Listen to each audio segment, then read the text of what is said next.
Okay.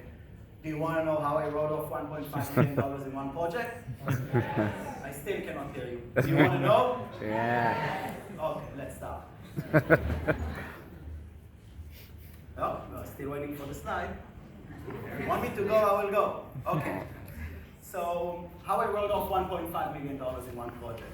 Now, this is more on my previous experience rather than my catch experience, but I think it's very relevant and I wanted to talk about it today. So let's start.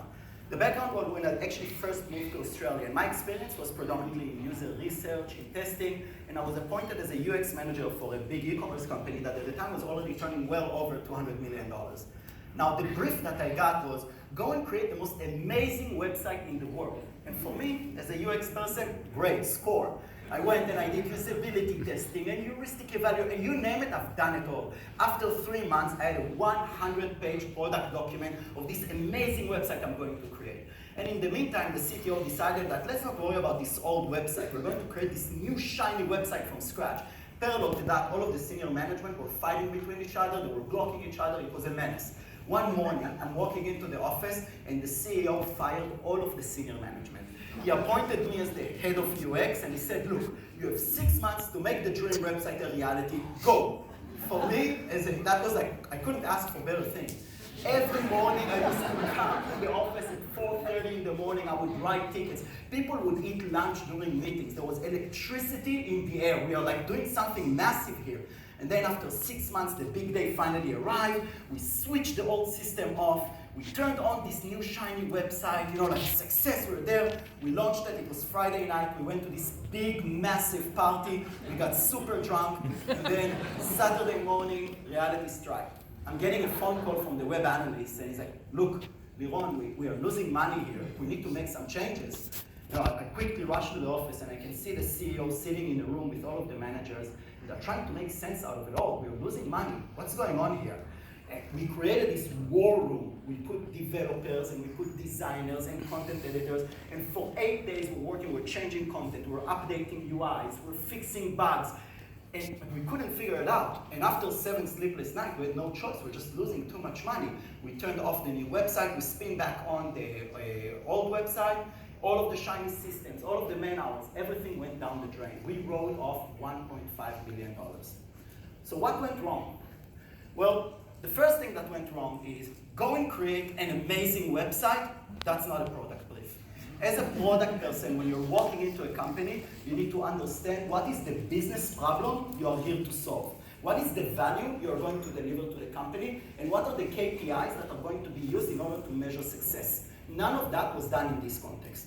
The second thing, and that is the most important thing for me that you will take from this talk, is the idea of a website as an organism. And I actually find it easiest to explain through Darwin evolution theory. So Darwin evolution theory shows us that different functions and designs within an organism only maintain themselves if they facilitate the organism's survival. The same is true for a website. When you have a website that exists for 5 years or more, and it's doing so successfully, the website is going to have heaps of small UI tweaks and small design principles that are simply there because they are facilitating the website survival. And if they would have not, they would have simply perished.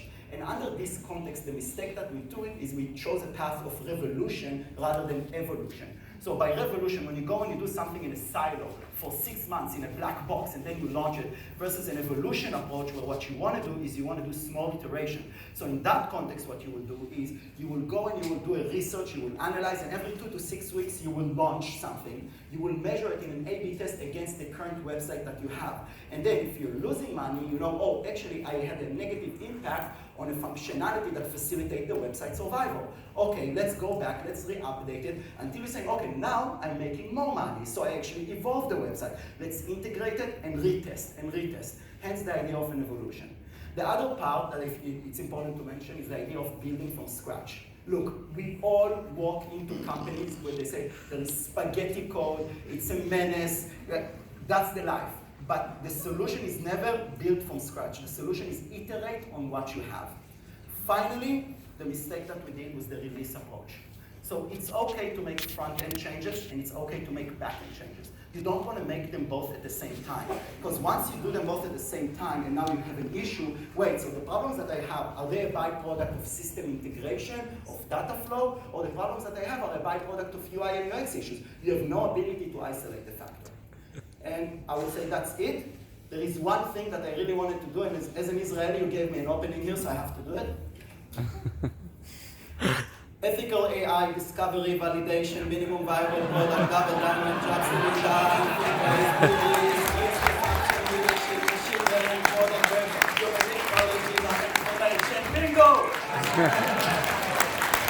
גדול.